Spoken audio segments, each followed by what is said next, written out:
दरभंगा राज परिसर अवस्थित मां श्यामा मंदिर न्यास समिति की बैठक समिति के अध्यक्ष डॉक्टर एस.एम. झा की अध्यक्षता में संपन्न हुई।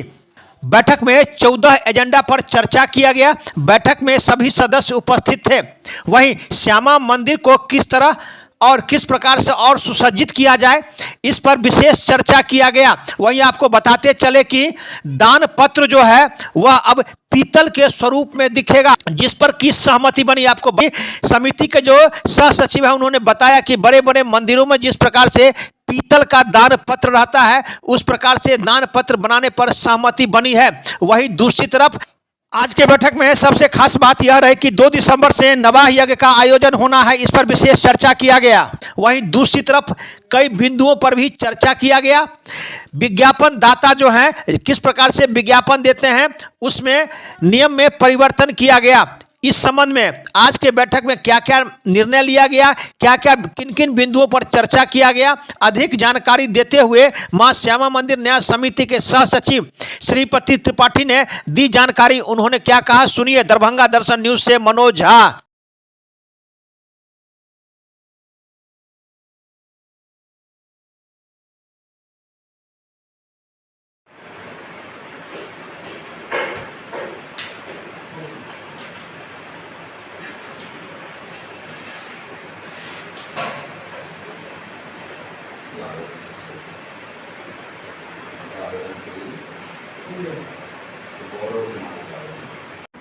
ऐसे आज माननीय अध्यक्ष प्रोफेसर एस.एम. झा जी की अध्यक्षता में बैठक अभी संपन्न हुई है।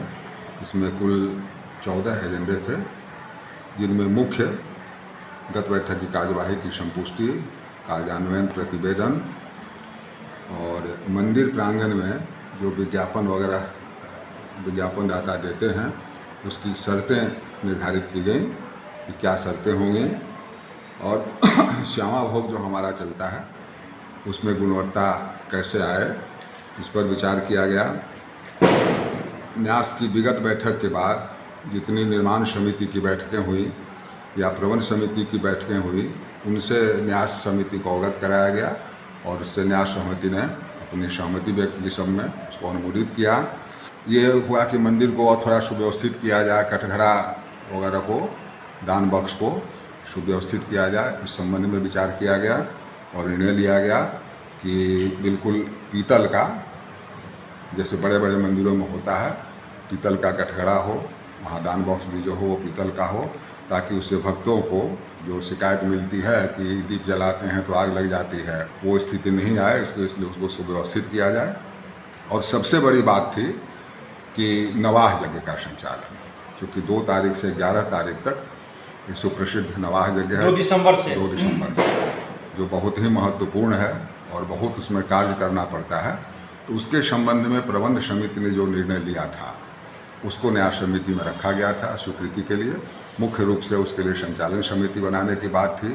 श्यामा संदेश का जो प्रकाशन होगा उसके लिए संपादक मंडल और उसका कैसे प्रकाशन हो, इस पर न्यास समिति का निर्णय प्राप्त करना था और कैसे आयोजन किया जाए कि अच्छे से अच्छे ढंग से आयोजन हो सके, इन सारी बातों पर चर्चा की गई और निर्णय लिया। सर, बैठक में चर्चा हुआ जिस वक्त में हम थे कि 4000 रुपया पुजारी को दिया जाएगा और कहीं नियुक्ति की बात यहाँ आप लोग चर्चा किए। सर, वो क्या है पूरा मामला?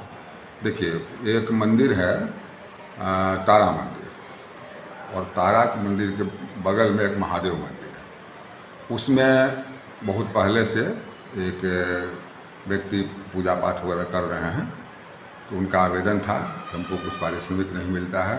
तो ये हुआ कि नहीं, ठीक है, हम उनको देंगे, जो हमारा न्यूनतम है वो हम देंगे, लेकिन इस शर्त पर देंगे कि वहाँ हमारा दान बॉक्स होगा और वहाँ से जो आमदनी होगी वो हमारे यहाँ वो जमा करनी पड़ेगी। ये श्यामा थाली करके एक योजना पिछली बैठक में स्वीकृत हुई, जिसमें निर्णय लिया था न्यास ने कि हम 2 शिफ्ट में उसको बांटा गया था। एक 10:30 से 11:30 तक निःशुल्क, हाँ, जो गरीब हैं उनको निःशुल्क भोजन कराया जाएगा, और 11:30 से जो भक्त आते हैं वो चाहते हैं भोजन करना तो उनको कम दर पर बिना प्याज लहसुन के शुद्ध भोजन मिले, वो 25 रुपया उसका दर निर्धारित किया गया था, वो चल रहा है। उसी का सायं संस्करण प्रारंभ करने की बात थी, जिसमें था कि संध्या काल में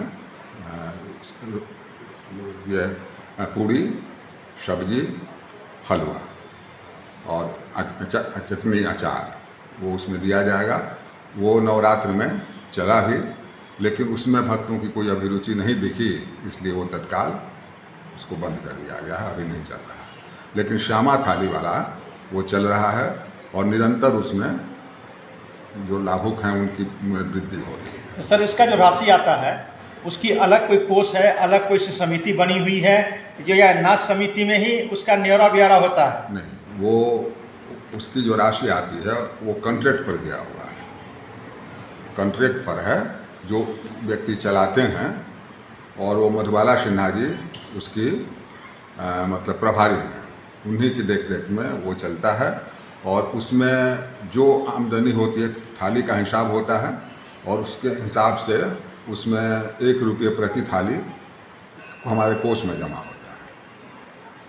और 24 रुपया उसका जो लागत है, उसमें यह है कि अगर अधिक भी खर्च हुआ तो हम नहीं देंगे, वो संवेदक को देना है। 2 महीने तक हमको गैस की आपूर्ति करनी थी, और 2 प्रारंभिक 2 महीना पर, और 2 आदमी की व्यवस्था, उसका भुगतान करना था।